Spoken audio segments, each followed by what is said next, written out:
Hi everyone, my name's Kay Kalthoff. Welcome to a Stamping to Share video. Today I'm excited to share with you a technique that I call glimmer windows. And this is the technique that my club members got to do in November. And as you can see, it's a really easy technique. All you do is use a punch or a die to create a window in your cardstock, and then behind the window you put our Stampin' Up! Glimmer paper. And this one is decorated with the heart punch. And this is the card my club members got to make. This one is a beautiful Christmas card that uses our ornament punch. And I'm going to show you how to make this card today. Actually, I got the idea from Tiffany Bauer in fall of 2010. She took a beautiful card to Founder's Circle for her swap, and she had buttons layered behind here. And I didn't want to use buttons, so I was trying to think of something else that I could use in place of the buttons, and that's when I had the idea to use glimmer paper. And so I'm going to set this aside, and I'm going to show you what I started with. This is the card base, and it's basic black cardstock, and then I took a piece of glossy paper, cut 1/4 inch smaller all the way around, and I ran the white glossy paper through my Big Shot using the Snowburst die.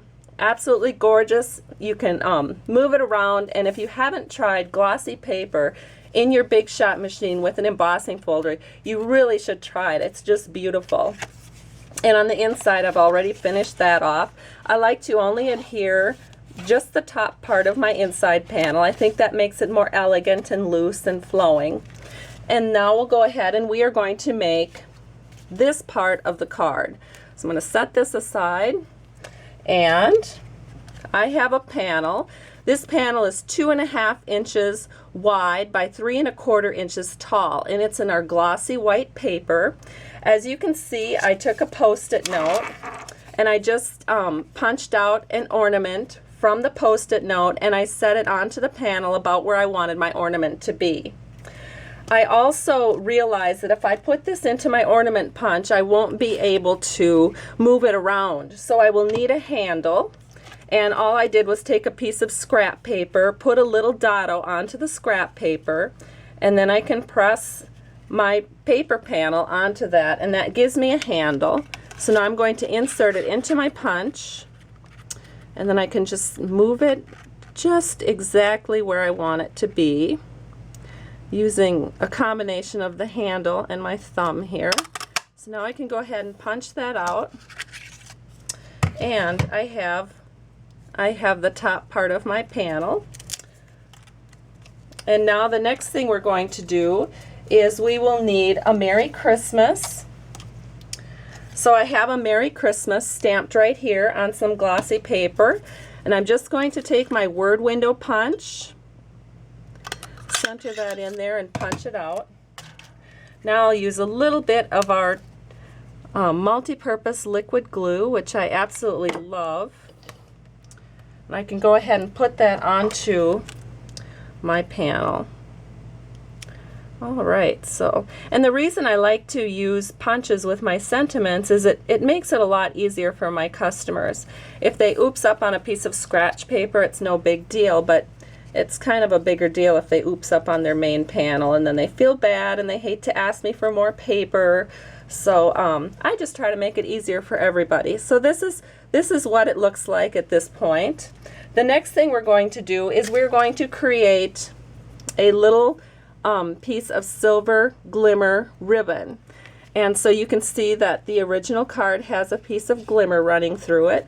So what you'll need is a 2.5 inch long strip of glimmer paper, which I've already got ready, and this is our ribbon punch, and I'm just inserting it in so that you really can't see it because it's 2.5 inches, so you barely can see each side. And I just make sure that it's to the back of the punch, and then I punch down. You have to put it down onto your surface to get a good clean punch. And now you'll see that I have my strip. So we are going to cut off this part of the punch. And we're going to leave these little hammerhead pieces here. That is what we're going to attach our glue dots to. So I've got some glue dots, and I am using a paper piercer to put my glue dots onto those little hammer heads. Sometimes when I put it directly onto my glue dots, the glue dots don't want to come off. So there we go. Alright, now the next step is to just take our punched out piece, and I'm going to hover it over the top of the silver piece until I have it in the exact position that I want it. And there it is.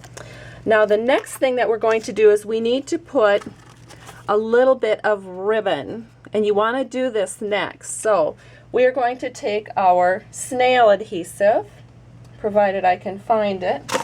It was right here. Oh, here it is.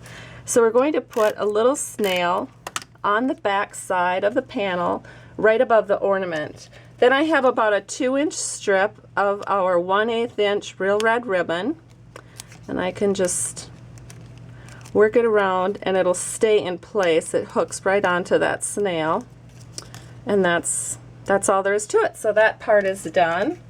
Then we're going to take our cute little bow and we're going to put a glue dot onto the bow.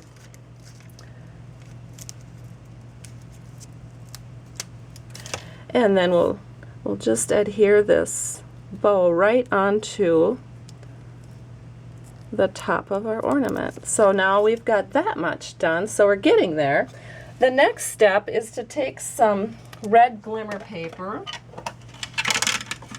and again we're going to need some glue dots in the corners. I will tell you that about the only adhesive that holds glue dots, or that holds glimmer paper to things, is glue dots.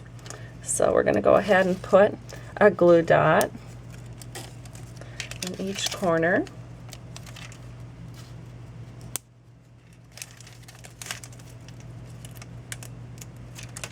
There we go.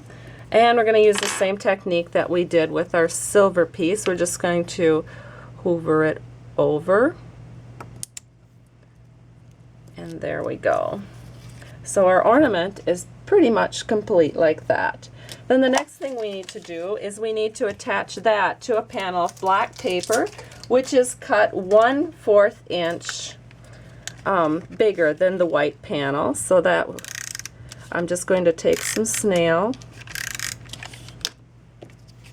I don't like to use the liquid adhesive on the back of a large piece of glossy because sometimes that shows the glue lines. And so we're just going to burnish it down. When you do use snail, it's a good idea to burnish it. And you can see on the back I've already prepped it with some dimensionals. So now we just need to get our card ready. And we'll peel off these dimensionals. And we'll center it. And I like to have equal distance on the top and the sides. And our card is done. Isn't it gorgeous? Hope you had a great day. Hope you enjoyed this glimmer window technique. And thanks so much for stopping by Stamping to Share. Bye-bye.